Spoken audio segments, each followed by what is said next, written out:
We have a couple different models of sergers in our classroom, but this is one of them. It's the Husqvarna Viking Husky Lock, and it's very solid, very sturdy. But if you haven't used a serger before, it's very different from using a regular sewing machine.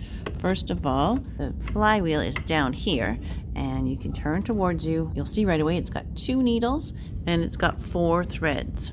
It also has no reverse button, so we don't do a back tack on it. It also has this cutting blade right here. Now that cannot cut your finger. I've never had a student hurt themselves on a serger, but I have had students hurt their fabric on a serger. I have had students cut their fabric when they did not mean to. This blade is only meant to cut off a fuzzy edge like that and extra little threads. It's not meant to trim off your whole edge. There is a lever to lift up this presser foot, but we hardly ever use it. Only when we're pivoting do we use it. Normally we just nudge that up with your thumb and slide your fabric underneath it, bringing the top edge toward the needle and bringing this right edge just up against that cutting blade. I mean, the needle plate doesn't have like the 15 line on it like we're used to. You'll just be able to see if it's up against that blade, you'll just see this little strip of silver still there. So you're kind of covering up the N and the R with your edge, but that's it. You don't want to have it too far out where you're cutting off all of your seam allowance. So do you see this chain of thread here? That's exactly what the machine should look like when you are finished with it too. You need to always have that chain of thread. Good, so let me show you how to do this. So on a straight edge, it's pretty easy. It does go fast. There's a speed control on the side. I'm going to turn that speed to low. There's just a little switch on the side there.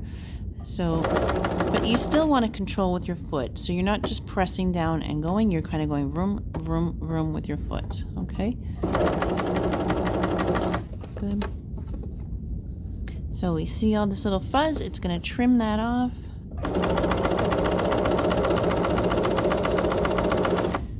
Good. Good, when I get to the end, as I said, there's no reverse, you just keep going. You keep going until you reach that thread cutter. And you can cut your thread there, and then you still have that chain when you're finished. If you cut this too close to the needle, it comes unthreaded. I have to rethread it, which is complicated and time consuming. So just do me a favor and make sure you're always leaving that chain of thread for the next person.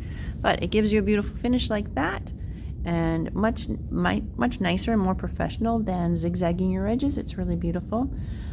And you can do 2 layers together on a regular seam. You don't cut off your seam allowance though. Again, it's just cutting off that fuzzy edge. I'm going to show you 2 things now, how to go around a curve and how to pivot. Going around a curve, the mistake that many people make is they come down straight and they keep going and they cut right into their fabric here. So don't do that. We're going to just follow the curve. Okay, can you see how it's starting to curve? Well, I'm definitely not going to keep going straight, right? I'm going to kind of straighten out my fabric.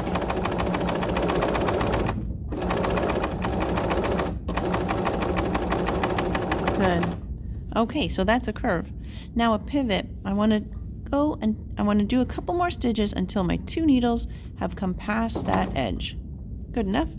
Now's when I'm going to lift up, and now's one of the few times I'm going to lift that lever. That lifts my presser foot up. Then I can pivot this around so that this edge is now up against the cutting blade, and then I put the lever back down. You never want to serge with that lever up. If you serge like this, it's not only dangerous for you because you can break a needle, but it also just makes a giant mess, tangles, and then you have to rethread your serger. So always having this down, and then just go.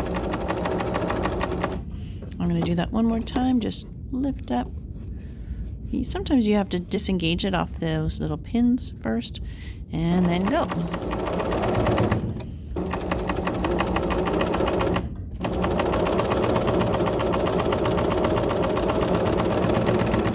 Chain all the way off until you reach that cutting blade.